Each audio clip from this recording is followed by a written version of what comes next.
Buenas noches, comunidad. Mi nombre es Leonardo, pero la mayoría de las personas me llama Leo. Lo que voy a contar aquí hoy ocurrió en 2013. Nunca me consideré un hombre malo. Ambicioso, tal vez, orgulloso, con certeza, pero nunca malicioso. Solo quería progresar en la vida. Ver a mi madre dejar de trabajar vendiendo tamales en la esquina de la escuela municipal. Ver a mis hermanas estudiando en colegio privado, vistiendo ropa nueva en vez de heredada. Tener un coche, un cargo mejor. Algo que me hiciera sentir que mi vida valía la pena. En 2013 tenía 25 años y vivía con mi madre y mis dos hermanas menores en una casa sencilla en el barrio de El Porvenir, aquí en Ciudad Hidalgo. Un lugar donde todo el mundo conoce a todo el mundo, donde la misa de las 6 es más frecuentada que el mercado municipal y donde los rumores corren más rápido que los autobuses de la línea central. Crecí escuchando historias de brujas, aparecidos y de la Santa Muerte, pero siempre pensé que todo eso era solo folclore para mantenernos lejos de los callejones oscuros. Nunca me preocupé mucho por esas cosas. Trabajaba como auxiliar administrativo en una empresa de transportes que quedaba a la salida para Zitácuaro. Nada especial, pero era un buen empleo para alguien como yo, que no tuvo dinero para la universidad. Llegaba temprano, cumplía todas las tareas, era puntual y discreto. Y todos sabían que, cuando el cargo de supervisor quedara vacante, sería mío. Siempre fue lo que me decían. Pero entonces Arturo apareció. Era nuevo en la ciudad, venía de Morelia con un diploma bonito y una experiencia que nadie podía confirmar. Era simpático, inteligente y en poco tiempo ya estaba hablando directamente con los directores de la empresa. Al principio, intenté ser cordial.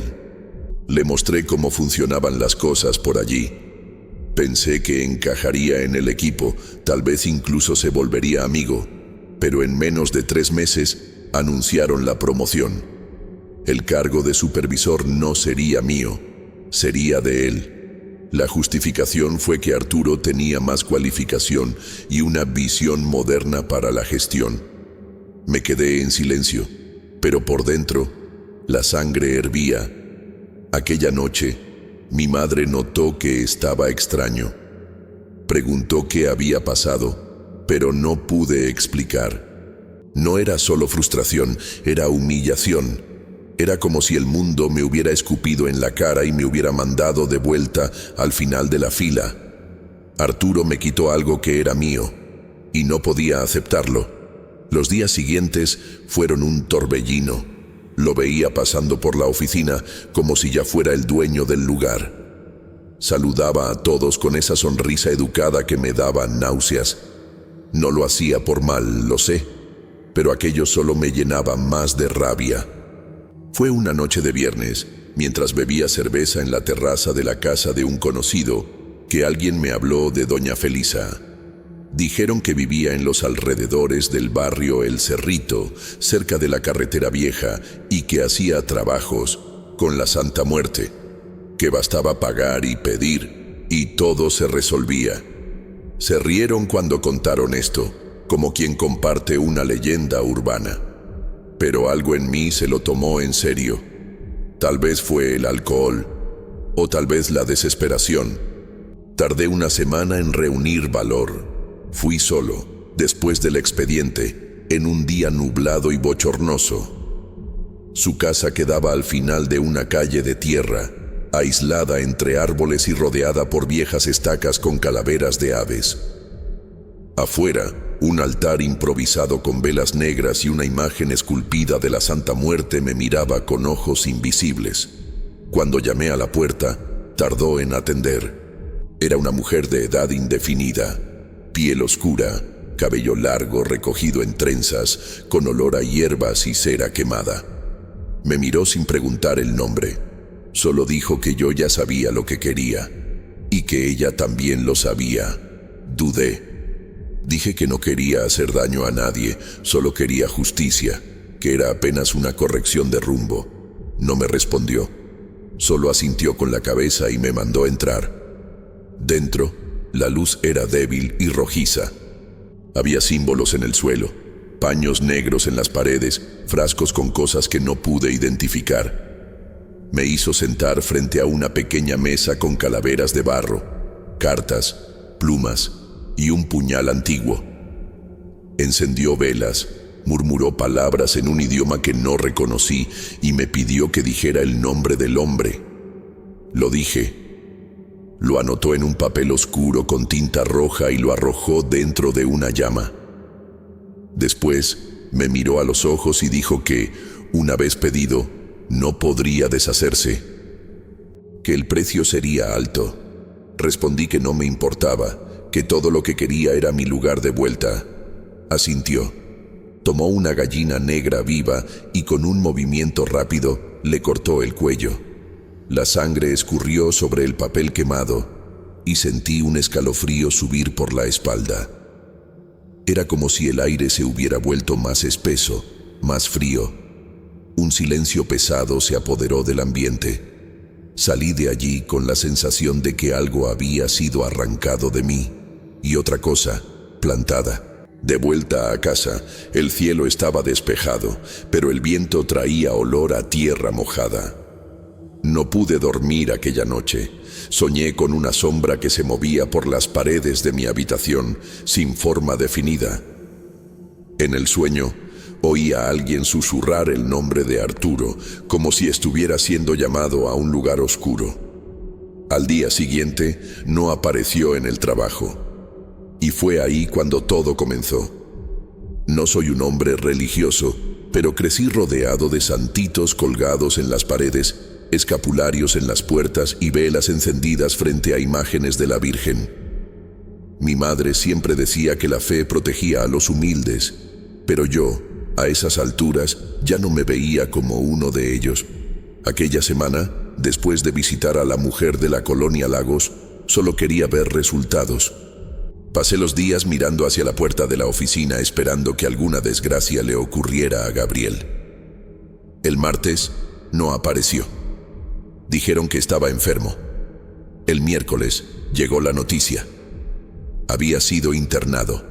Una infección repentina, dijeron. No pude esconder la sonrisa. Y recuerdo bien el escalofrío que sentí al darme cuenta de que, en el fondo, estaba feliz. Aquello me dio una extraña sensación de control, un sabor amargo de poder. El viernes me llamaron para cubrir parte de sus responsabilidades. Era solo interino, dijeron, pero para mí aquello era la confirmación de que el trabajo de la bruja había funcionado. Por la noche, mientras volvía a casa, sentí que alguien me seguía por la calle. No miré atrás. El sonido de pasos apresurados se mezclaba con el de las bocinas y los vendedores nocturnos en las esquinas. Cuando entré en casa, mis hermanas estaban viendo la novela con mi madre y todo parecía normal. Pero seguí con esa sensación de que algo me observaba. En la madrugada del sábado, desperté con un ruido seco en el pasillo, como si algo hubiera caído al suelo. Me levanté aturdido de sueño y fui hasta allí, pero no había nada. El pasillo estaba oscuro, solo iluminado por la luz débil que venía del altar que mi madre mantenía en la sala, con la imagen de la Santa Muerte a la que rezaba en secreto, a pesar de decir que no. Cuando me volví para regresar a la habitación, vi por un segundo una silueta en el espejo del pasillo, alta, demasiado delgada, como si los huesos estuvieran por fuera de la piel. No estaba allí cuando miré directamente, pero la imagen quedó en mi cabeza como una cicatriz. No dormí más aquella noche. El domingo soñé con Gabriel. Estábamos en la oficina, pero la sala estaba inundada por un agua oscura y espesa, como petróleo. Se levantaba de la silla y venía hacia mí, con los ojos vaciados, como pozos secos. Cuando me extendió la mano, desperté sudando y con un sabor a hierro en la boca. Me lavé la cara y me miré en el espejo. Parecía más delgado, ojeras profundas y una marca morada en el cuello que no recordaba haberme hecho. En el trabajo, la noticia se extendió. Gabriel había muerto. Fallo múltiple de órganos, repentino. Todos estaban en shock. La jefa hizo un discurso emocionado y hubo un minuto de silencio. Me quedé callado, pero dentro de mí el miedo comenzó a crecer. La bruja no había dicho que moriría, solo que yo tendría lo que quería. Comencé a preguntarme si todo aquello era coincidencia, pero la marca en mi cuello decía lo contrario. Aquella noche, soñé de nuevo con la figura en el espejo. Me llamaba sin voz, señalando al vacío. Desperté con las uñas de mis manos llenas de sangre. Me había arañado el propio pecho durante el sueño. Mi madre pensó que era estrés, pero yo ya sabía que aquello era otra cosa. La cosa que había invocado con mi rabia. Al día siguiente, entré en la habitación de mi madre sin avisar y vi que el altar de la Santa Muerte tenía una vela negra que nunca había notado antes. Pregunté de dónde era y dijo que la había encendido por mí, porque sentía que algo malo me rondaba. En ese momento, mi garganta se cerró. Quise contar la verdad, pero el miedo me tragó. La presencia que había sentido en los callejones ahora estaba dentro de mi casa. Y no parecía satisfecha con solo una vida.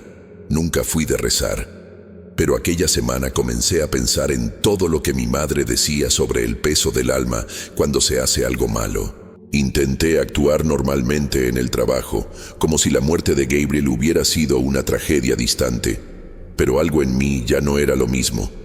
Comencé a tener crisis de falta de aire. Despertaba de madrugada con la sensación de que alguien presionaba mi pecho.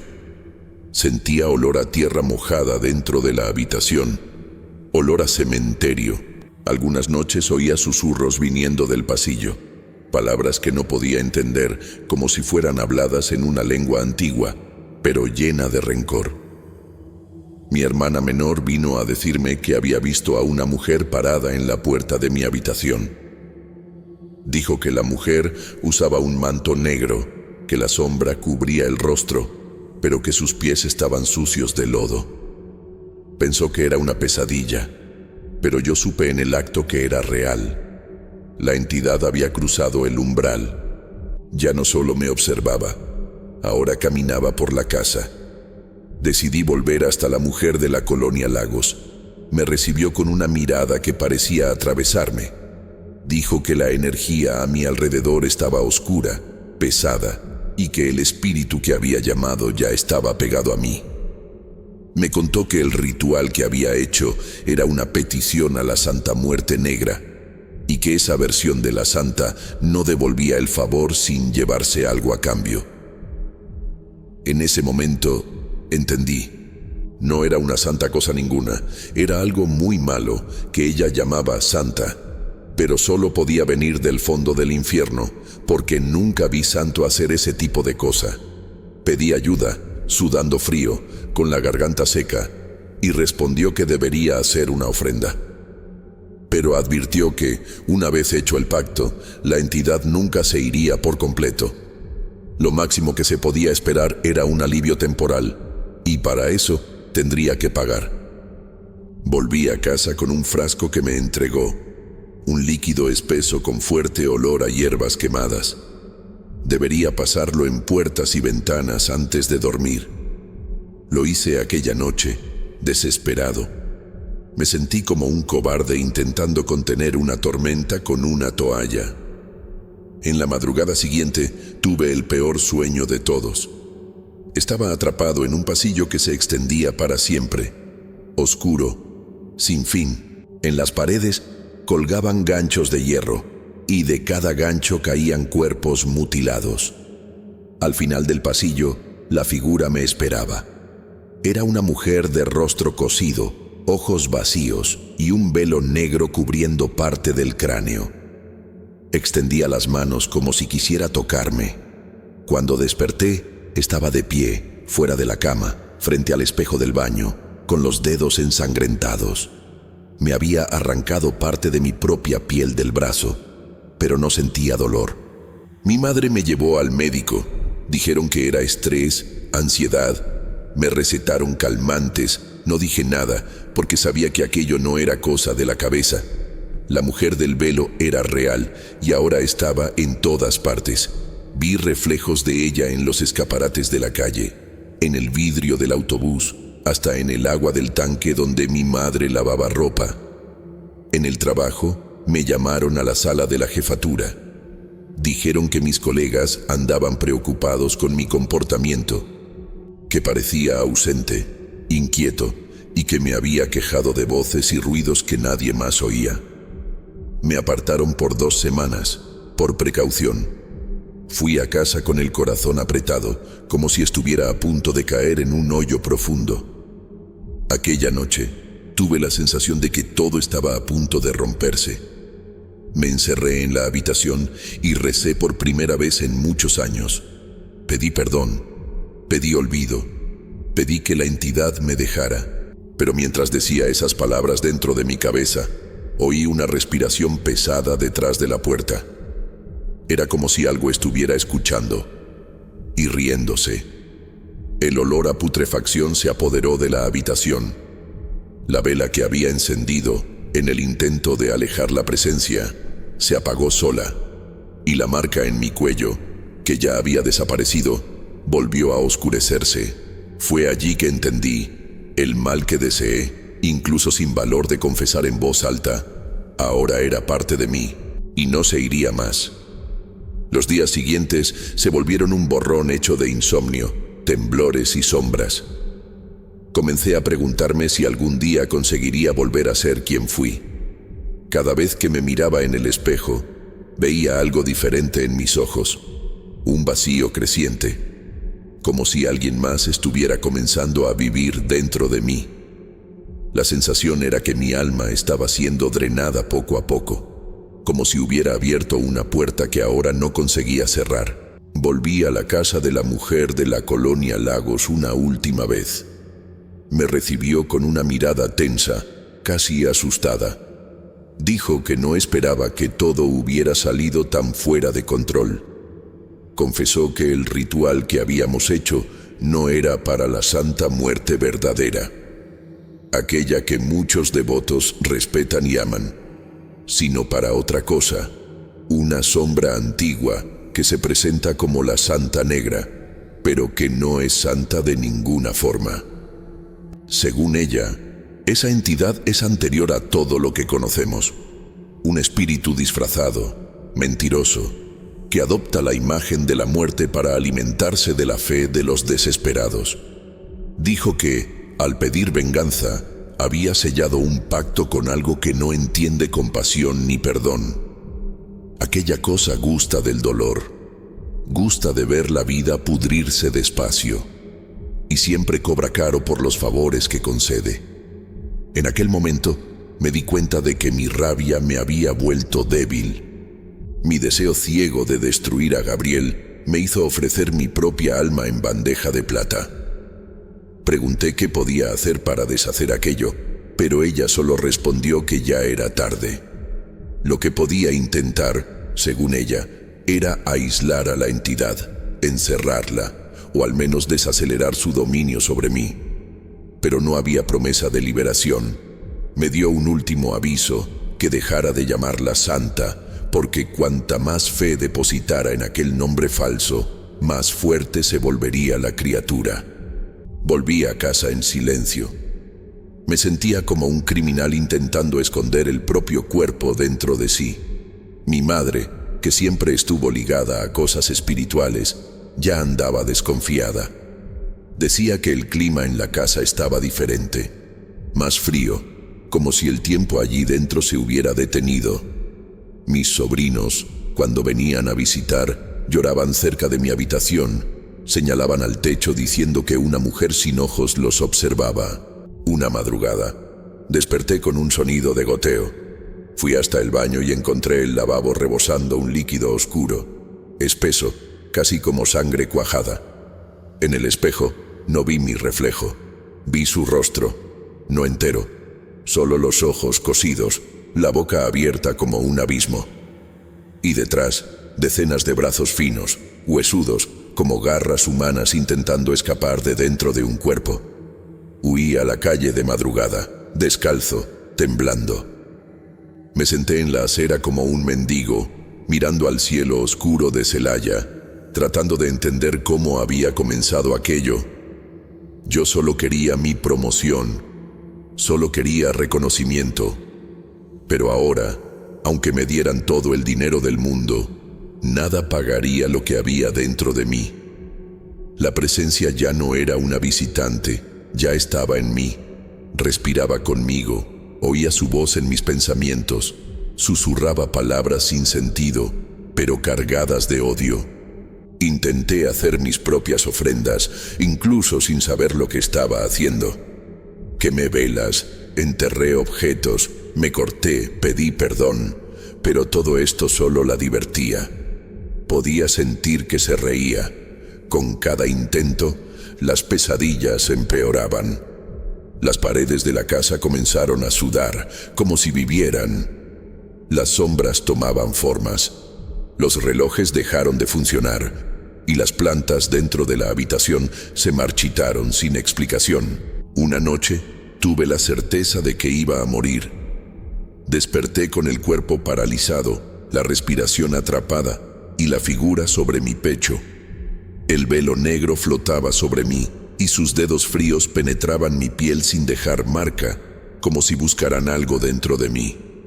Vi imágenes de sufrimiento, de personas siendo arrastradas a ríos, de pactos sellados con sangre.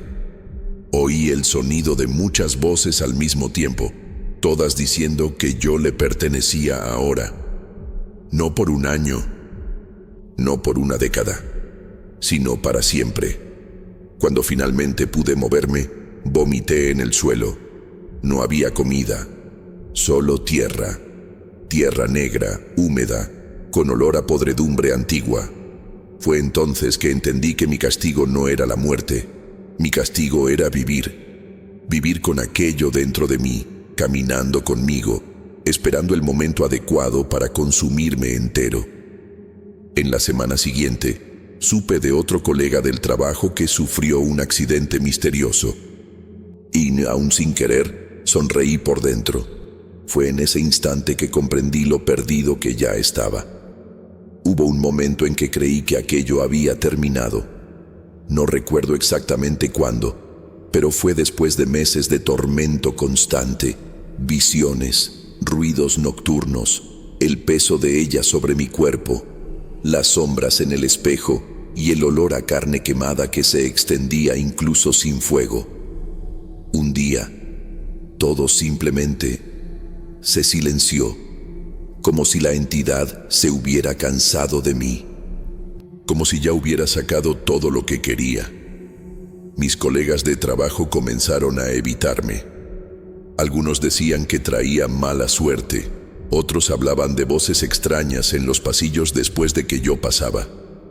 Gabriel seguía hospitalizado, sin previsión de alta. Nunca más volvió a caminar. Cuando lo supe, no sentí alivio. Sentí culpa.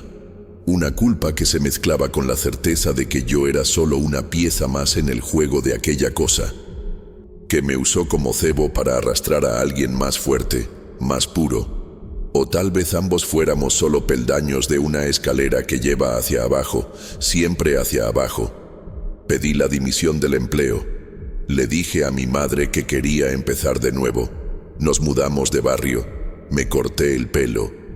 Comencé a frecuentar una iglesia que mi hermana recomendaba. Comencé a orar, incluso sin saber a ciencia cierta si alguien me escuchaba. Empecé a caminar, intentar respirar de nuevo, tocar la vida con una cáscara de normalidad. Comencé a dormir, a comer, hasta sonreír de vez en cuando. Pero fue ahí que descubrí la peor parte. Ella no se va, nunca se fue. Comencé a percibirla en las pequeñas cosas, en la sombra que cruzaba el rabillo de mi ojo cuando me lavaba la cara, en el ruido del viento contra la ventana, que parecía repetir mi nombre, en el espejo de la sala, que reflejaba la habitación con un segundo de retraso, en sueños recurrentes con ríos oscuros llenos de cuerpos flotando y brazos delgados intentando arrastrarme dentro.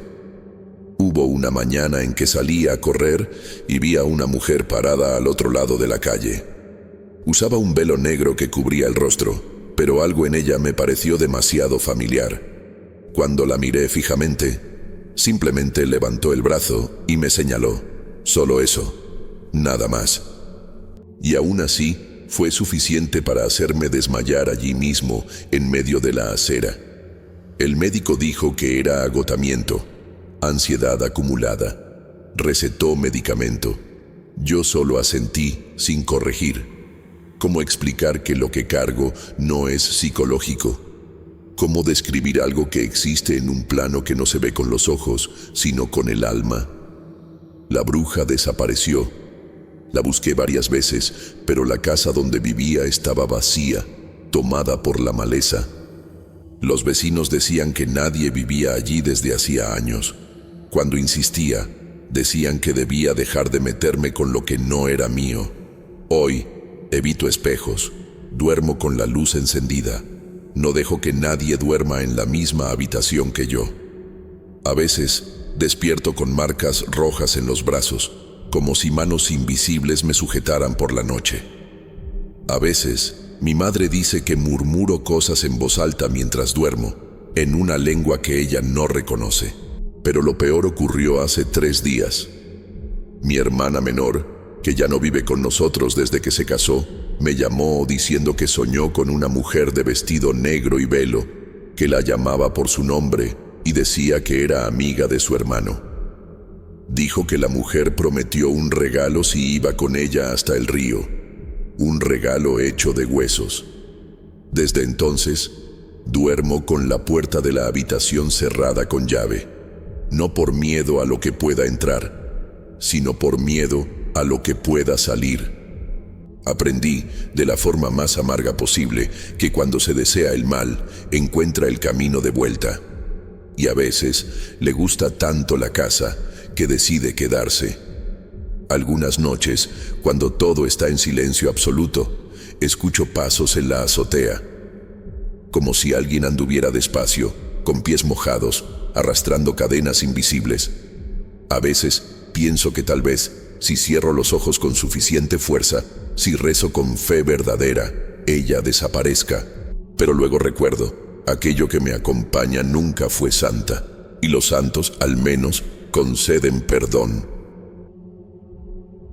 Buenas noches, comunidad. Mi nombre es Rodrigo, y la historia que voy a compartir aquí me eriza la piel solo de recordarla.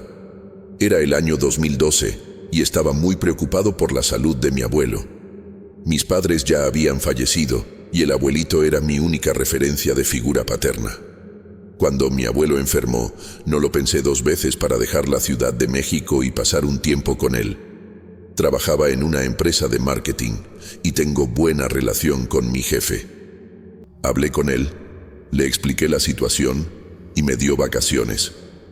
No mucho tiempo, pero el tiempo que necesitaba para ver a mi abuelo y ayudar a mi hermano menor, que vivía con él, a organizar un pequeño comercio para mantener a los 2 en la pequeña ciudad donde vivían, pues solo la jubilación de mi abuelo ya no era suficiente. Volví a San Nicolás de los Cedros en una tarde seca de marzo de 2012. El camino de tierra todavía subía sinuoso entre los cerros pedregosos y polvorientos, bordeado por cactus envejecidos y árboles retorcidos. Al llegar, me di cuenta de que nada había cambiado. Las mismas casas bajas, pintadas en tonos descoloridos de cal y óxido. La misma campana de la iglesita sonando a las 6, como un recordatorio de que allí el tiempo no corría, solo volvía en círculos. Luisito me esperaba frente a la casa de nuestro abuelo. Traía en el rostro el peso que antes era mío, cuidar de alguien que estaba muriendo poco a poco. No dijo nada cuando me vio. Solo me abrazó ligeramente y volvió a abrir el portón. La casa era más pequeña de lo que recordaba. Los pasillos más oscuros, las paredes más frías, el olor a aceite viejo y hierbas secas todavía flotaba en el aire, como si los años no hubieran pasado. Nuestro abuelo, Tomás, estaba acostado en un catre cubierto con mantas de lana colorida. los ojos abiertos pero perdidos en algún punto del techo. Intenté decir algo reconfortante, pero él solo sonrió sin mover los labios, como si reconociera mi presencia, pero no recordara el nombre que me había dado. Aquella noche, Luisito me explicó la situación con el comercio. Dijo que quería abrir una tienda en el frente de la casa, como era el viejo sueño del abuelo. Yo traje lo que había juntado de dinero. Esperaba que eso nos ayudara a empezar. Prometí quedarme por algunas semanas. Hacía calor. Las ventanas estaban abiertas, pero el aire parecía pesado. Cerca de las 2 de la mañana, escuché el sonido por primera vez. Un canto arrastrado, bajo, viniendo de la casa de al lado. Era como si alguien recitara una letanía, intercalando palabras que no pude entender con pequeños chasquidos de algo quemándose. Miré por la ventana, pero las cortinas de la casa de al lado estaban cerradas. Solo se veía un brillo rojizo detrás de ellas. Al día siguiente, comenté sobre esto con Luisito.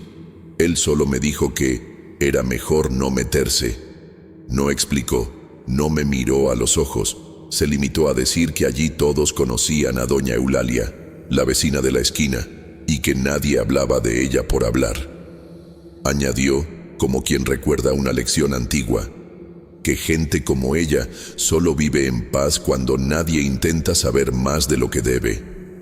La recordé vagamente de mi infancia, una señora de ojos hundidos y cabello trenzado, que siempre usaba un chal negro y cargaba bolsas de tela repletas de hierbas y velas. Nunca sonreía, nunca iba a la iglesia. Decían que hacía rezos de curación, pero también de venganza.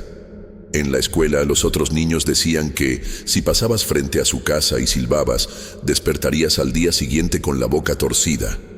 Volver al pueblo me hizo darme cuenta de cuánto el miedo moldeaba el silencio de la gente.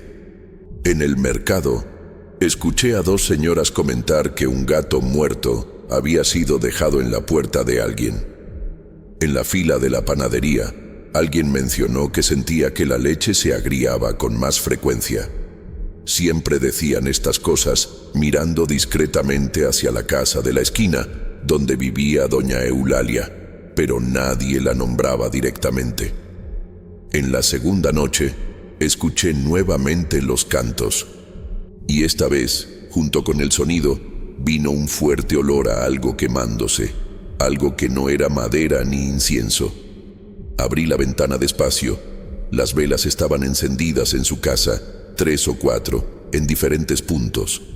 Las sombras proyectadas en las paredes parecían bailar. No pude dormir después de eso.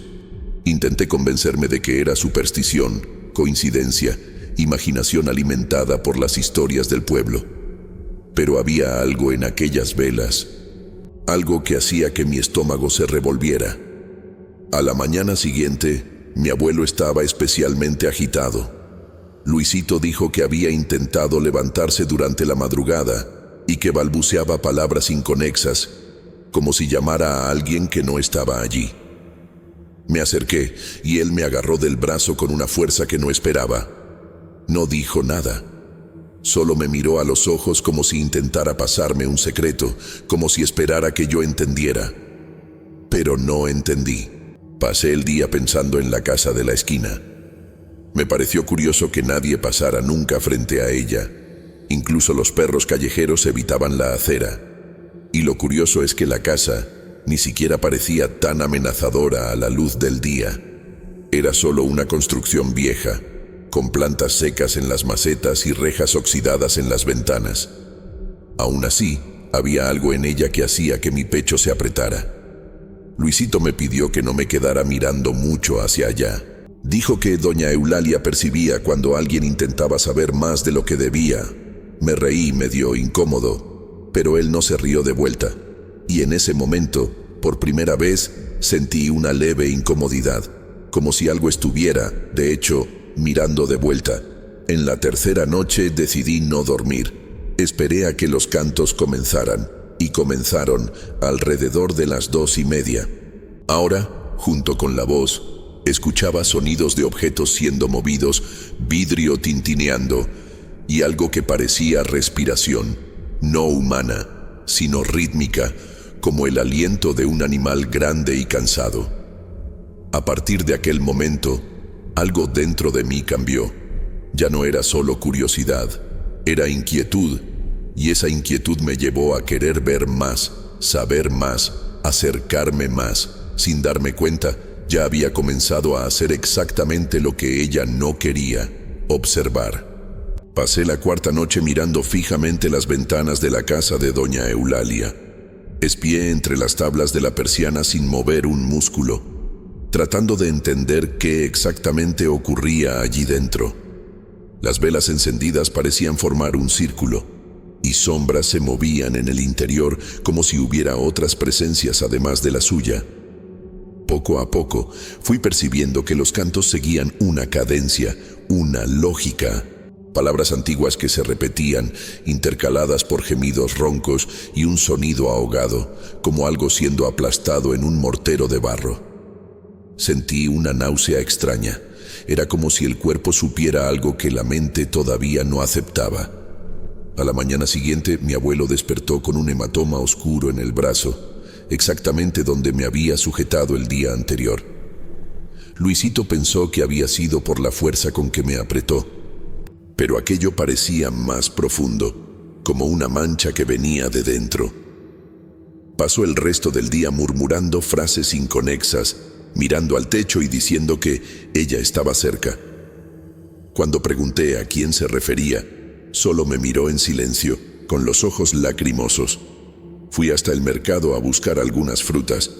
En el camino, uno de los hombres que conocí en la infancia, no recordaba su nombre, pero recordaba su rostro, me detuvo y preguntó si realmente me estaba quedando en la casa de Tomás. Confirmé. Bajó el tono y me dijo que la vieja ya andaba molesta, que no le gustaba cuando alguien nuevo comenzaba a prestarle demasiada atención. Agradecí, pero no dije nada. Estaba claro que el miedo callaba más que cualquier tradición, y aún así, en el fondo, algo en mí quería continuar.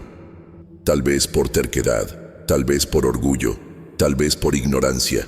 Por la noche, cuando todos dormían, fui hasta el patio trasero. Desde allí se veía parte de su casa. Vi que, además de las velas, ahora había frascos colgados en las ventanas, pequeños recipientes de vidrio con líquidos oscuros dentro. Uno de ellos estalló solo, sin que nadie lo tocara, y el olor que se extendió en el aire era dulzón, pero nauseabundo. Una mezcla de flores muertas y carne cruda. Volví adentro con el estómago revuelto. Desperté de madrugada, con la sensación de alguien parado junto a la cama. La habitación estaba oscura, pero juro que oía una respiración irregular, lenta y cercana. Cuando encendí la luz, no había nada, pero la lámpara parpadeó 3 veces antes de estabilizarse, como si se resistiera a funcionar. A la mañana siguiente, Luisito me preguntó si estaba bien. Dijo que mis ojos estaban hundidos y que parecía más pálido. Mentí y dije que solo era el cansancio. No insistió, pero vi que quedó desconfiado. Después de eso, comenzó a evitar mencionar a la vecina. Cambiaba de tema siempre que el asunto surgía, como si intentara protegerme sin decir en voz alta de qué me protegía. Aquella tarde, noté que mi reflejo en el espejo estaba diferente, no algo evidente. Seguía siendo yo, pero había algo en la mirada, una expresión vacía, un brillo extraño, como si otra cosa hubiera comenzado a ocupar mi cuerpo poco a poco, de dentro hacia afuera. Decidí que necesitaba saber más, que era necesario, como si una voz interna, que no era mía, me empujara hacia la ruina. Esperé a que cayera la madrugada. Esta vez, salí del patio y fui hasta el lateral de la casa de doña Eulalia. No entré, solo me acerqué lo suficiente para ver mejor el interior. Vi que estaba de espaldas, sentada en el suelo, con decenas de velas alrededor. El cabello suelto, completamente blanco, cubría parte de su espalda. Ante ella, un cuenco de barro humeaba. En sus manos, algo que parecía un pedazo de carne envuelto en cintas negras. Fue entonces cuando dejó de cantar. No se volvió, pero inclinó levemente la cabeza, como si me hubiera sentido, como si supiera exactamente dónde estaba yo. Sentí un dolor agudo en la nuca, como un pinchazo. Di 2 pasos atrás, y ella se levantó con una agilidad que no correspondía con su edad. Corrí. A la mañana siguiente, mi abuelo tuvo una convulsión. Sus ojos se voltearon y susurraba el nombre de mi madre, como si la llamara para que viniera a buscarlo. Luisito lloraba en silencio, tratando de entender qué ocurría. Y yo, con las manos sudorosas y la mente en turbulencia, comencé a entender. Había cruzado el límite. El ambiente dentro de la casa cambió. Las sombras parecían arrastrarse más lentamente. Las lámparas parpadeaban. Moscas comenzaron a aparecer en la cocina, incluso sin basura. Y yo comencé a soñar. Siempre con lo mismo. Una mujer con el rostro cubierto por un velo de tela, caminando en dirección a mi cama, con un puñado de cabellos negros en las manos. Siempre despertaba antes de ver su rostro, pero cada vez más cerca, cada vez más nítida. Luisito comentó que algo extraño estaba ocurriendo. Dijo que también había comenzado a tener pesadillas y que las gallinas del patio habían dejado de poner huevos. Contó que una de las vecinas creía haber visto mi sombra caminando sola por el pasillo durante la madrugada. Comencé a sentirme observado todo el tiempo. La casa ya no era refugio, era un campo de asedio, y entendía, por fin, observar demasiado es lo mismo que llamar, y ella ya había respondido. Aquella mañana, la colcha de la cama estaba cubierta de pequeñas espinas de maguey. Estaban dispuestas en círculo, puntiagudas, como si hubieran brotado allí durante la noche. Nadie más entró en mi habitación. Nadie más podría haberlas colocado. Luisito pensó que fuera alguna broma de mal gusto, tal vez de adolescentes del vecindario, pero yo sabía, ya había cruzado una línea que no podía ser deshecha. Doña Eulalia me estaba marcando. En la misma semana, comencé a sentir picazón en la piel, siempre por la noche. Cuando me miré en el espejo, había pequeños arañazos en los brazos, como si uñas finísimas me hubieran arañado mientras dormía. Comencé a cerrar la puerta de la habitación por dentro, pero eso no impedía nada. La habitación ya no era mi refugio. Luisito intentó convencerme de ir a la iglesia local, pedir la bendición del Padre. No respondí.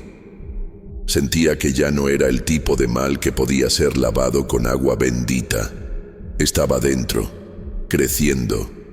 En la feria del domingo, compré por impulso un pequeño crucifijo de madera y lo colgué sobre la cama. La noche siguiente cayó solo y se rompió por la mitad, como si hubiera sido empujado con fuerza por algo invisible. Una de las ramas de la cruz giró en el suelo, deteniéndose con la punta dirigida hacia la pared donde estaba la casa de ella.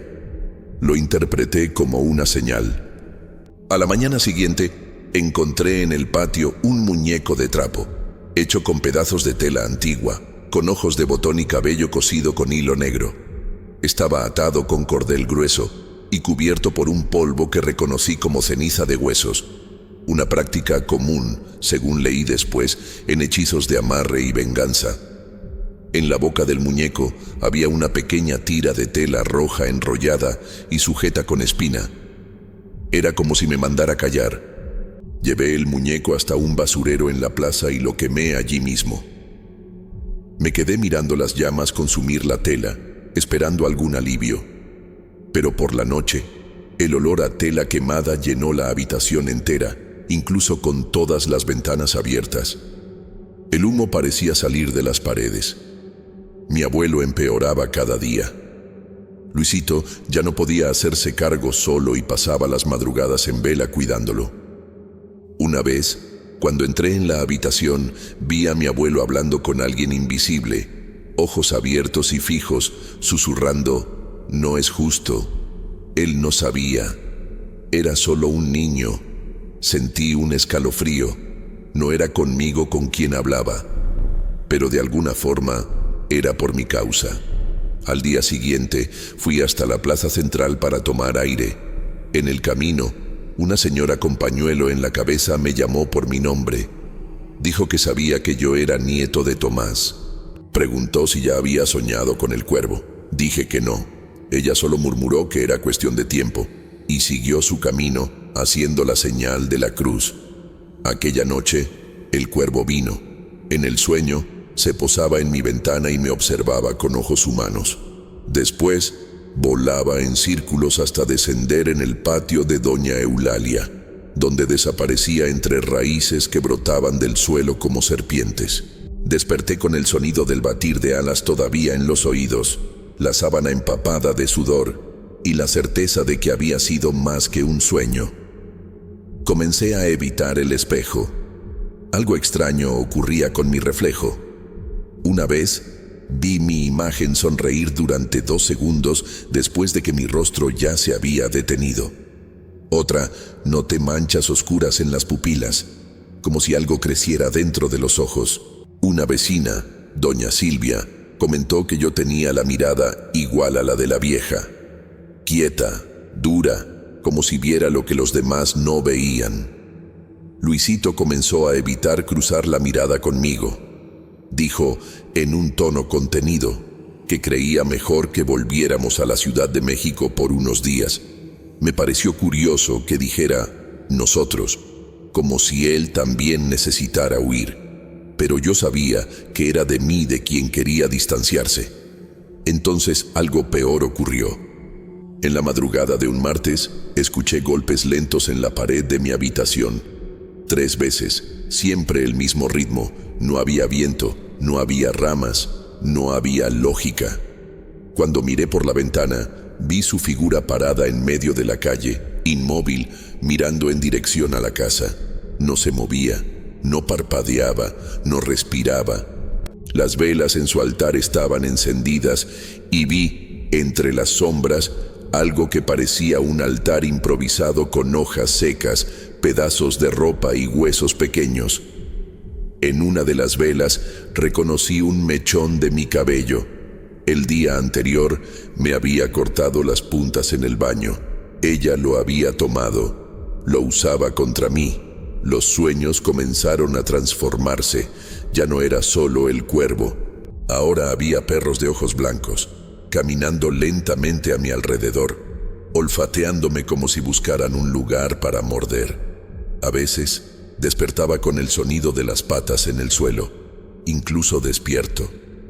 A veces sentía los arañazos en la espalda. Una noche vi marcas de garras en las sábanas. Creí que podría acabar con aquello si volvía a su casa, pero esta vez, más cerca, entré por el patio, sin hacer ruido, y vi que había más que velas allí dentro. Había símbolos dibujados en el suelo con sangre seca, pequeñas cruces invertidas hechas de espinas de nopal y, en el centro de todo, una vela gruesa, negra como el alquitrán, que ardía sin derretirse. Vi también algo que me paralizó, un cuadro con la foto de mi madre, aún joven. Esa foto solo existía en el álbum de la sala de mi casa, guardado en un cajón cerrado. Doña Eulalia tenía una copia, y debajo de la foto había tierra fresca, como de cementerio. Corrí de vuelta con el corazón paralizado, pero ya era tarde. Aquello no era solo una maldición, era un pacto. A la mañana siguiente, desperté con sangre seca escurriendo de la nariz y la marca de las espinas en el pie, como si hubiera pisado algo invisible mientras dormía. En el espejo, mi reflejo parpadeó, pero yo no parpadeé con él. Comencé a evitar salir de casa, no por miedo a la bruja, sino por miedo a mí mismo. Sentía que algo en mí había cambiado. No era solo insomnio o fiebre, sino una especie de desprendimiento. Como si mi cuerpo estuviera aquí, pero mi alma estuviera siendo jalada por algo que vivía en otro lugar. Un agujero oscuro, caliente, que crecía cada vez más. Luisito pasó a dormir con mi abuelo en la habitación de al lado. Decía que yo parecía demasiado inquieto por la noche. Noté cómo evitaba cruzar la mirada conmigo. A veces susurraba con doña Silvia, la vecina, y callaba en cuanto yo entraba. Con el tiempo, comprendí que él también me veía ya como una extensión de aquella mujer, un reflejo de la maldición. La comida comenzó a tener sabor a tierra. Las frutas se estropeaban en cuestión de horas. El agua del filtro presentaba un leve olor a azufre. Las plantas del porche se secaron incluso con los cuidados de Luisito, y mi abuelo ya no me reconocía. Una vez, al verlo en la mecedora, intenté acercarme. Me miró a los ojos con pavor y murmuró, sin mover los labios: «Tú no eres él. Rodrigo murió con sus padres». En el fondo, comprendí lo que quiso decir. Tal vez tuviera razón. Una noche, soñé que estaba enterrado. Sentía la tierra pesando sobre el pecho. En la oscuridad, oía la voz de mi madre llamándome de vuelta, pero no me decía que saliera de allí. Mandaba que me quedara, que aceptara. Desperté con la boca llena de polvo, la almohada manchada con sangre seca. Aquella mañana recibí una visita inesperada. La misma señora de la plaza, la que me había hablado del cuervo, apareció en el portón y pidió hablar conmigo.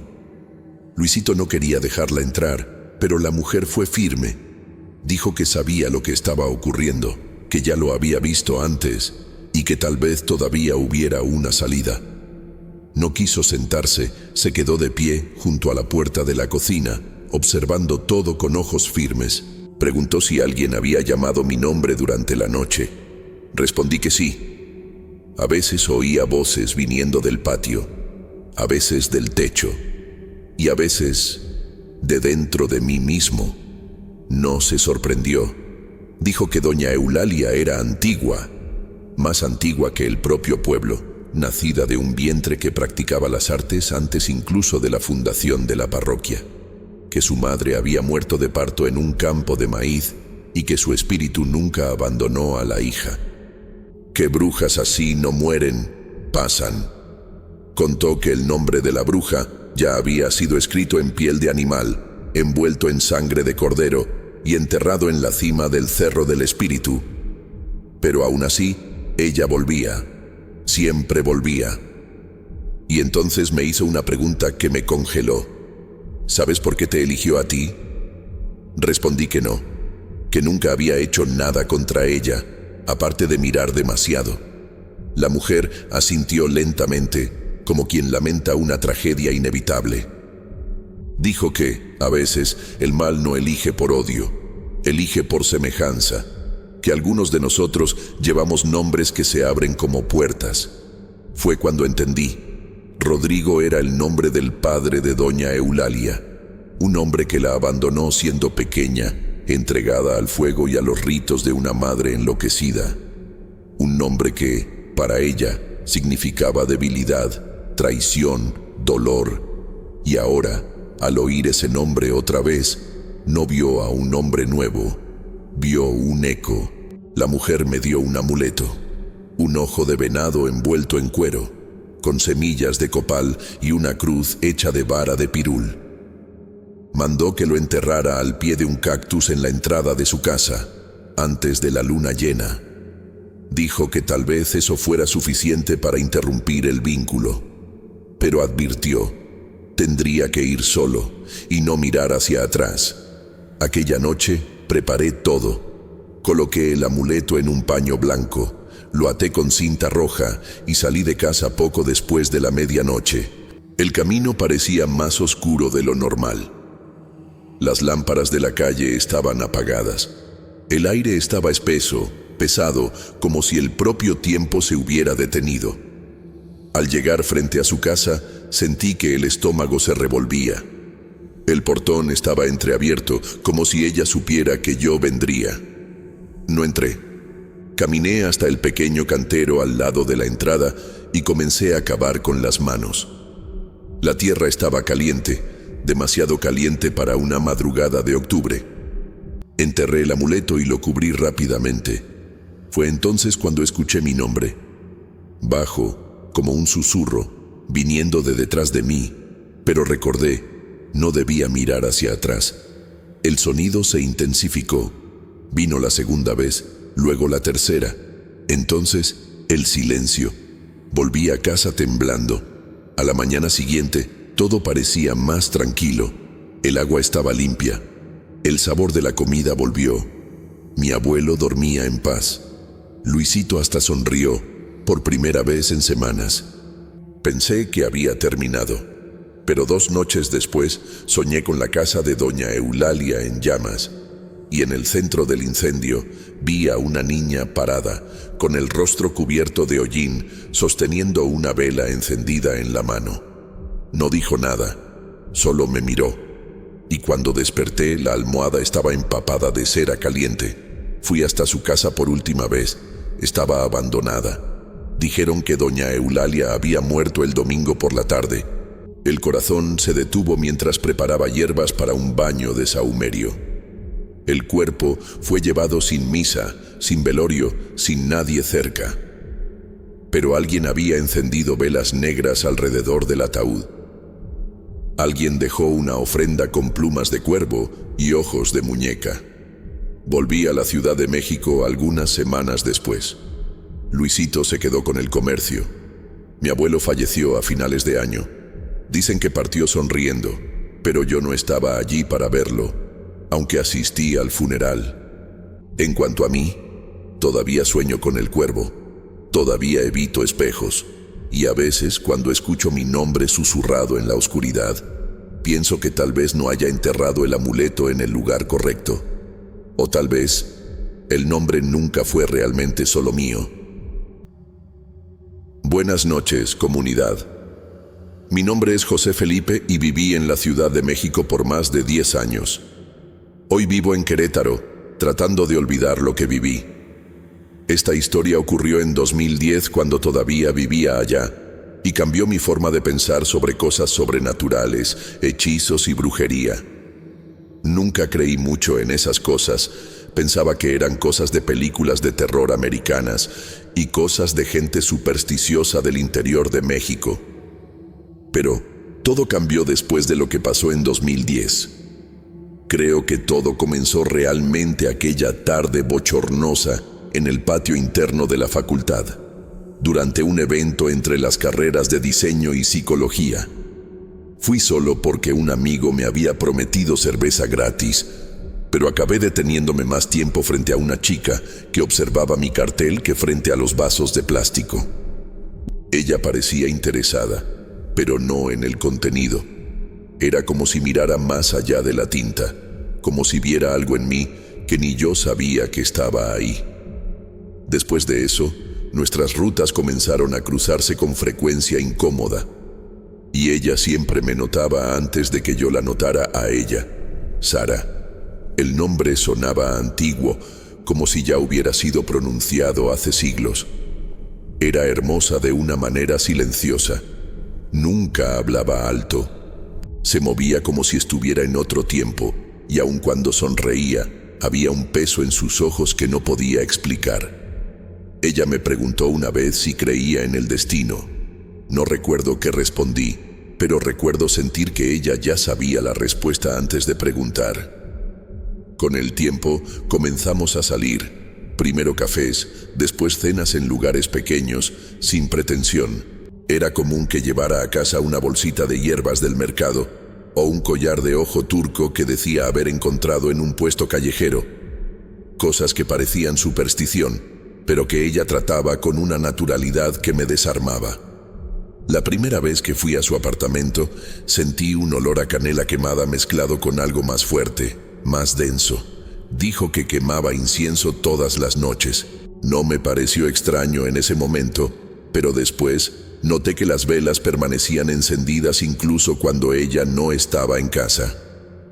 Era una rutina silenciosa y confortable, al menos al principio. Sara insistía en cocinar para nosotros, siempre platos típicos, sopa de lima, chilaquiles, a veces pozole. Incluso en días calurosos, siempre había música antigua sonando bajito. boleros, a veces rancheras tristes, y nunca me dejaba lavar los platos. Le gustaba cuidar o controlar. Nunca pude saber la diferencia.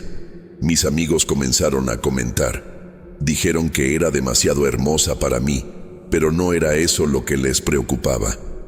Uno de ellos me preguntó si ya había notado sus ojos y dijo que algo en ellos incomodaba. Otro mencionó que ella lo miró de una manera extraña cuando nos vio juntos y después tuvo una pesadilla. Pensé que todo era exagerado. Yo era racional, graduado en diseño, vivía entre pantallas y vectores, no entre velas y sombras. Pero incluso mi incredulidad tuvo que ceder cuando noté algunos hábitos suyos. Siempre que salía, antes de cerrar la puerta, murmuraba algo hacia dentro de la casa. Nunca dejaba que entrara en su habitación.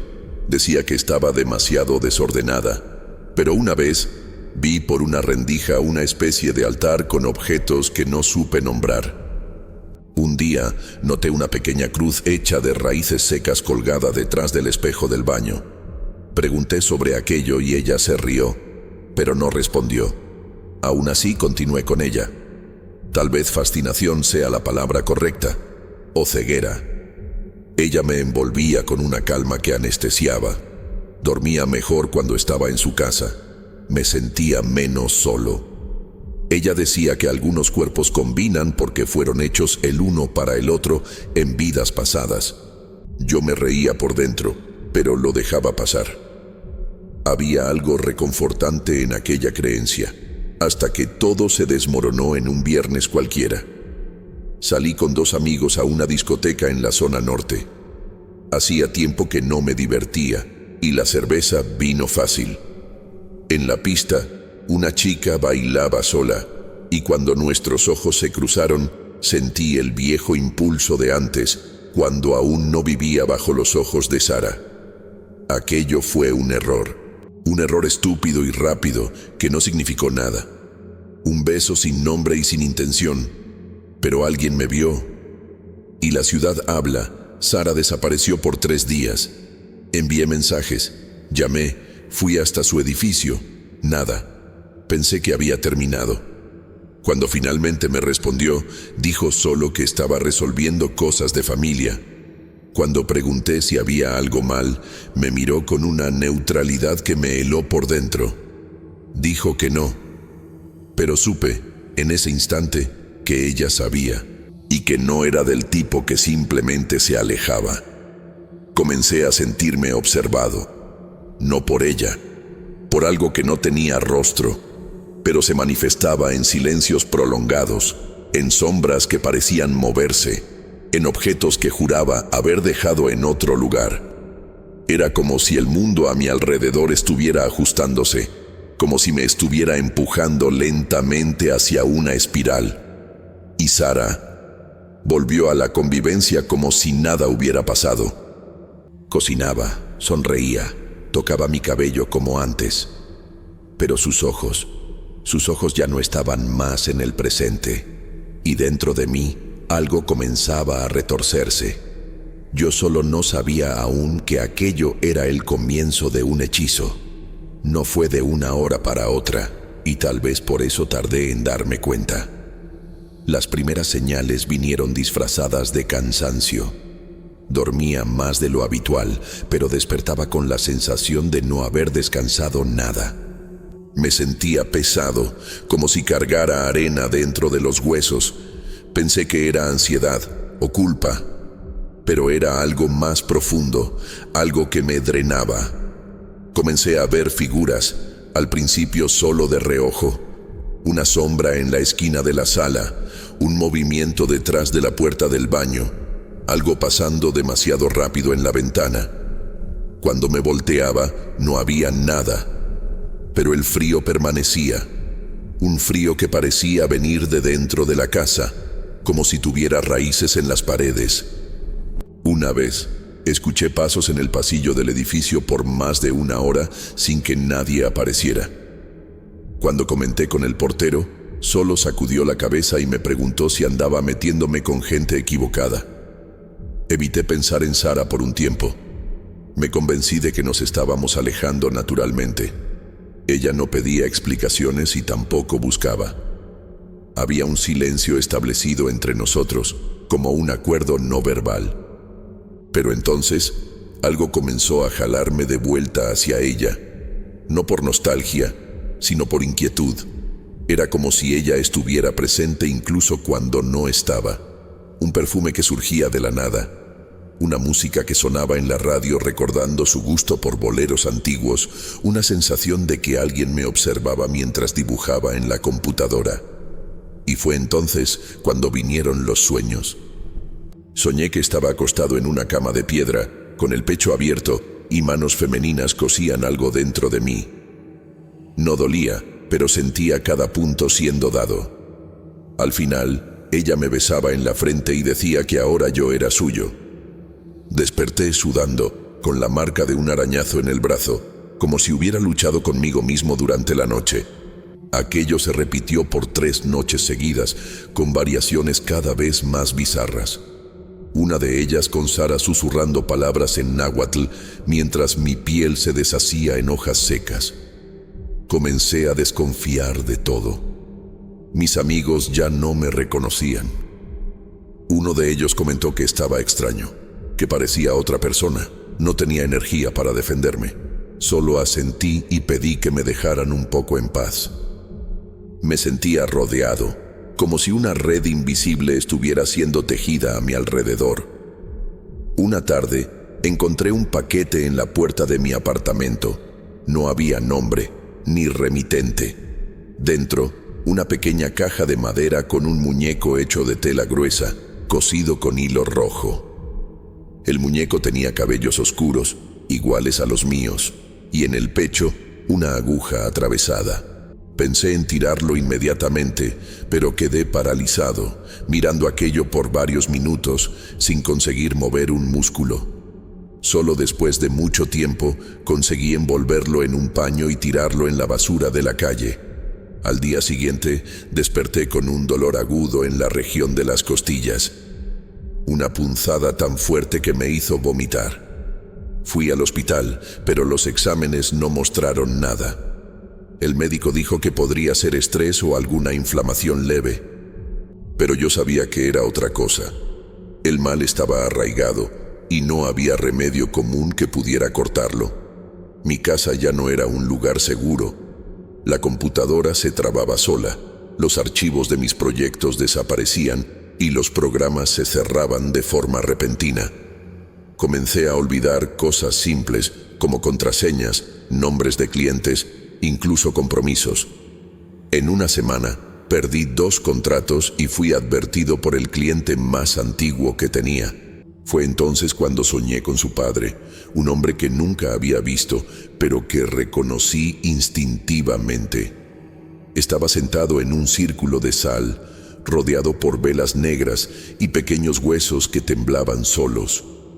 Me miró sin ira, pero con la certeza de quien lleva la muerte en el bolsillo. Y me dijo, sin mover los labios, que yo había roto un pacto. Desperté con sangre escurriendo de la nariz. Me mareé al levantarme. Las lámparas de la casa comenzaron a quemarse una por una. La última explotó mientras pasaba por la cocina. El techo, por algunos segundos, pareció respirar. Sentí que el aire cambiaba. Algo había entrado en la casa. Fue esa noche cuando decidí ir hasta la casa de Sara. Vivía en un callejón estrecho, en una parte más antigua de la ciudad, donde los edificios todavía tenían puertas de madera y ventanas con rejas de hierro forjado. El olor a hierbas quemadas me alcanzó aún en la acera. Las luces estaban apagadas, pero percibí la presencia de alguien por el movimiento discreto de la cortina. Toqué el timbre una vez, después otra. Nada. Estaba a punto de irme cuando escuché un susurro que venía de dentro.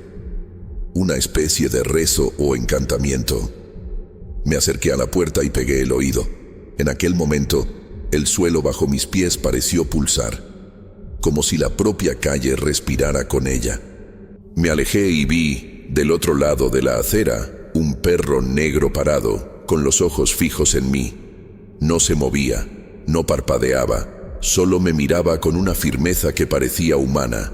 Al intentar acercarme, desapareció sin dejar sonido ni sombra.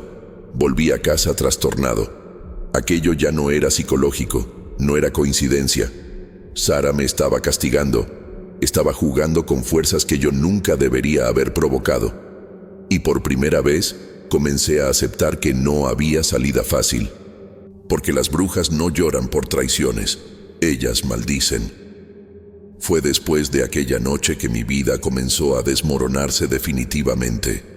Las cosas dejaron de parecer coincidencia y se volvieron evidencia. La maldición era real y estaba creciendo. Comenzó a manifestarse en todos los lugares, como una telaraña pegajosa extendiéndose por todo lo que tocaba. En el trabajo, los clientes me ignoraban. Los plazos se escapaban de las manos como arena. Los softwares se trababan, los diseños se corrompían. Llegué a pensar que estaba siendo saboteado, pero cuando pedí a un colega que revisara mis archivos, me miró con extrañeza. Dijo que no había nada allí, solo carpetas vacías. Mi apariencia también cambió.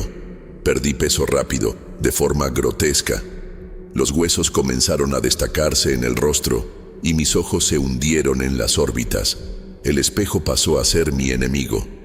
A veces me miraba con un retraso mínimo, como si mi imagen estuviera pensando antes de acompañarme. En ciertos reflejos, percibía detalles que no estaban en la habitación. Símbolos dibujados en la pared, una sombra apoyada en la puerta, velas que no existían. Comencé a tener miedo de la noche. La oscuridad parecía llamarme desde dentro de las paredes. Oía ruidos arrastrados en el techo, incluso viviendo en el último piso. Despertaba con hematomas en lugares donde no había forma de golpearse. Y más de una vez encontré pequeños mechones de cabello negro atados con hilo rojo debajo de la cama. Recordé una historia que mi padre contaba, sobre una mujer que vivió en Milpa Alta, conocida por matar a hombres que la traicionaban con solo un soplo de polvo de hueso. Decían que estudiaba magia desde los 12 años y usaba calaveras de ratas para invocar entidades nocturnas. Él contaba esto cuando yo era niño, como una advertencia mal disfrazada de leyenda. Pensé en buscar ayuda, pero no sabía por dónde empezar. ¿Un sacerdote? ¿Un curandero? ¿Un exorcista? Investigué en internet y acabé encontrando un grupo de discusión sobre brujería mexicana. Hice un perfil falso y conté de forma vaga lo que estaba sucediendo. Me respondieron en minutos. Uno de los usuarios me dijo que buscara un Huehuetlatoani, un tipo raro de curandero que todavía seguía los rituales antiguos de los nahuas. Conseguí un nombre, Don Arcadio, un hombre viejo que vivía en Tláhuac, conocido por tratar casos que nadie más aceptaba. Tomé un autobús en la madrugada siguiente, con ojos hundidos y manos temblorosas. El viaje parecía interminable. Cada parada me daba la sensación de que algo se acercaba, más rápido que el vehículo, como si me estuviera siguiendo por las sombras. Don Arcadio era más pequeño de lo que imaginé, encorvado y con la piel llena de manchas. No dijo nada cuando entré. Solo me hizo sentar frente a él y encendió una resina de olor fuerte que me dio náuseas. Me miró por largos minutos, como quien lee una carta muy antigua. Después dibujó un círculo en el suelo y me ordenó que me quedara dentro. Durante el ritual, me arrojó un puñado de semillas, quemó hierbas secas y murmuró palabras que no reconocía. En determinado momento, escupió en el suelo y me señaló con rabia contenida. Dijo que había sido marcado con un lazo de sangre y que aquello no se deshacía con promesas o arrepentimientos. Habló de que ella no era solo una aprendiz, sino hija de un maestro de brujería negra que había hecho un pacto familiar con las entidades de la noche. Cuando pregunté qué podía hacer, me miró fijamente y respondió que ya era demasiado tarde para deshacer, pero que había una manera de adormecer el hechizo. Para eso, tendría que devolver algo de ella, algo que todavía llevara su esencia. Una ropa, un mechón de cabello, algo que ella hubiera dejado conmigo. Dijo que debería enterrar el objeto en un cruce de calles durante una madrugada de luna nueva y sellar el agujero con sal, carbón y mi propia saliva. Volví a casa más desesperado que aliviado. Revolviendo mis cosas, encontré un pendiente pequeño que ella había dejado en mi cómoda. Era de plata, con una piedra oscura en el centro. Cuando lo toqué, sentí una punzada en la nuca, como si algo hubiera penetrado mi piel. El objeto parecía respirar en mi mano. Lo guardé en una caja y esperé la noche adecuada. En los días siguientes, las pesadillas aumentaron. Ya no dormía más de 2 horas por noche. En una de ellas, Sara aparecía con los ojos cubiertos por un paño empapado de sangre. Caminaba en mi dirección sosteniendo una vela negra, y su rostro se deshacía en humo cuando intentaba hablar conmigo. En otro sueño, estaba encerrado en mi propio cuerpo, viéndome a mí mismo hacer cosas que no recordaba después de despertar. Dibujar símbolos en los azulejos, caminar desnudo por el balcón, dejar ofrendas hechas de comida podrida en la puerta del edificio. Comencé a dudar de la realidad. Ya no sabía qué era parte de la maldición y qué era fruto de mi propio colapso mental. Las líneas entre los dos se volvieron indistintas, borrosas como las imágenes de una pesadilla que se arrastra hasta el día siguiente.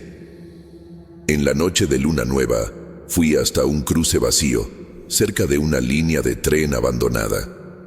Llevé el pendiente, un puñado de sal gruesa, pedazos de carbón y un frasco con mi saliva, como don Arcadio había mandado. Cavé con las manos hasta que los dedos sangraron. El suelo parecía resistirse, demasiado duro para un terreno seco. Cuando terminé el ritual, sentí algo crujir dentro de mí, como si un hilo se hubiera roto, pero también me hubiera dejado más ligero. Volví a casa esperando que la tormenta cesara. Por una noche, dormí sin sueños. Por primera vez en semanas, el silencio de la madrugada no me pareció amenazador. Pensé que había vencido, pero Sara nunca fue una mujer fácil de alejar. En la primera semana después del ritual, las cosas realmente parecían haber mejorado. El dolor en los hombros desapareció, la fiebre constante se disipó e incluso el espejo, que antes me observaba como un animal atrapado, volvió a reflejar solo lo que era real, o, al menos, aquello que yo todavía reconocía como realidad. Llegué a retomar el trabajo. Respondí correos electrónicos antiguos. Recuperé algunos contactos y comencé a dibujar nuevamente. Dormía a pedazos, pero sin sueños.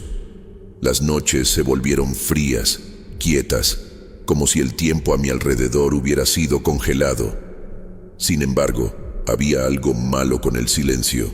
No era natural. Era como el aire quieto antes de un terremoto, como la ausencia de viento en un valle antes de un incendio. Comencé a percibir señales de que el hechizo no había sido roto, solo adormecido. El apartamento comenzó a oler a hierro oxidado. El desagüe de la cocina, que había limpiado decenas de veces, volvía a escupir mechones de cabello, siempre largos y negros. El agua del fregadero salía ligeramente turbia y en los espejos, aunque fuera por un segundo, veía reflejos que no eran míos. A veces una figura detrás de mí, a veces solo una sombra inmóvil. El lunes de la tercera semana, recibí una caja por correo, sin remitente. Dentro había una muñeca de tela, toscamente cosida, con ojos de botones rojos y la boca hecha de hilo negro. En su pecho, bordado con minúsculas letras, estaba mi nombre completo. El mismo tipo de bordado que mi abuela usaba en paños de cocina. Cuando toqué la muñeca, un olor acre de sangre coagulada llenó la habitación. El miedo volvió a instalarse como una presencia viva, esta vez con más inteligencia, más crueldad.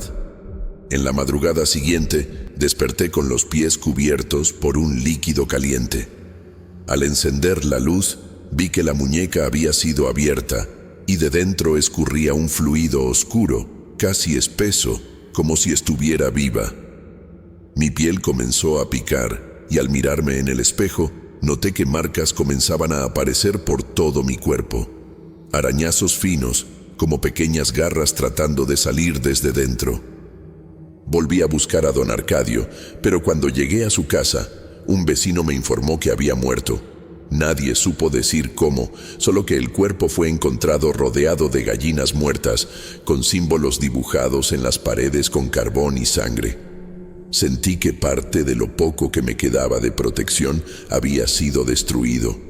Sin saber qué hacer, decidí huir. Llamé a mis padres y dije que iría a visitarlos por unos días. Vivían en Querétaro y no tenían idea de lo que estaba sucediendo. Dejé el apartamento apresuradamente. Llevé solo lo necesario y me negué a mirar atrás al cruzar la puerta. Pero Sara me esperaba en el camino. En el tramo de la carretera entre Toluca y Atlacomulco, el coche comenzó a fallar. Las luces del panel parpadearon y la temperatura subió súbitamente. Me detuve en el arcén y cuando intenté encender el motor de nuevo, la radio se encendió sola, tocando una música lenta, antigua, con una voz femenina cantando en náhuatl. No había disco en el aparato. Fue entonces cuando la vi, en el espejo retrovisor, sentada en el asiento trasero, el rostro parcialmente cubierto por el cabello, los ojos abiertos pero sin brillo. La boca no se movía, pero escuchaba sus susurros dentro de mi cabeza, palabras que no entendía, pero que dolían como hierro caliente en la nuca. Grité, salí del coche corriendo y caí en el asfalto. Un camionero que pasaba se detuvo, me ayudó a levantarme y me llevó hasta una gasolinera. Me preguntó qué había pasado, pero no pude responder. Solo pedí un teléfono prestado para llamar a mis padres. Después de eso, no quise vivir más en la Ciudad de México. Me mudé a Querétaro. Mis padres decían que estaba pálido, extraño y que dormía hablando solo. Evitaba espejos, evitaba salir de noche, evitaba hasta mi propia sombra. Dormía con luces encendidas y crucifijos debajo de la almohada, incluso sin ser religioso. Pero ninguna luz es suficiente cuando una bruja está decidida a destruirte. Cierto día, recibí un mensaje en un correo electrónico antiguo que ya ni usaba. Era de ella. No había texto, solo una foto. Yo, durmiendo en casa de mis padres, visto desde arriba, como si alguien estuviera en el techo observándome. Volví a la habitación y comencé a vomitar. Aquello me quebró. Entendí entonces que el hechizo nunca fue sobre venganza o justicia. Era sobre dominio. Ella no quería solo castigarme, quería poseerme. El miedo era el alimento de la maldición, y yo me había convertido en una ofrenda viva, un altar ambulante. Ya no había escapatoria. Volví a la Ciudad de México a finales de septiembre, en secreto. Pasé una noche en el antiguo apartamento.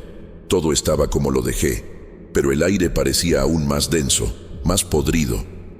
En el suelo de la habitación había nuevos símbolos dibujados, como si alguien hubiera continuado el ritual incluso en mi ausencia. En el espejo del baño, alguien había escrito con lápiz labial, «Eres mío». Aquella noche, entendí que mi única salida sería desaparecer. Cambié de nombre, de ciudad, de vida. Volví a Querétaro, conseguí otro empleo, intenté empezar de nuevo, pero nunca más dormí tranquilo. A veces, todavía veo figuras en la ventana. Siento olores dulces, como el perfume que ella usaba. Escucho pasos detrás de mí cuando estoy solo, y sueño con ella, siempre con ella. A veces, despierto. Por más que intente olvidar, el hechizo continúa en mí. Porque Sara, la linda estudiante de psicología, la mujer con sonrisa gentil y ojos insondables, no era solo una bruja, era hija de las sombras. Hoy trato de cuidar mi vida, pero desde aquel año, 2010, y desde Sara, nunca más conseguí tener una relación estable con ninguna mujer. A veces recibo mensajes por correo, cartas escritas con lápiz labial y perfume sin remitente. Es aterrador porque las cartas describen acontecimientos de mi vida personal que solo yo sé o que solo personas muy cercanas a mí sabrían. Nunca más vi a Sara personalmente ni encontré su perfil en ninguna red social, pero estoy seguro de que las cartas son de ella. ¿Cómo lo sabe? ¿Y qué quiere todavía de mí? Trato de seguir adelante, pero estoy cada día más pensativo. No tengo respuesta y no sé si esta historia realmente terminó.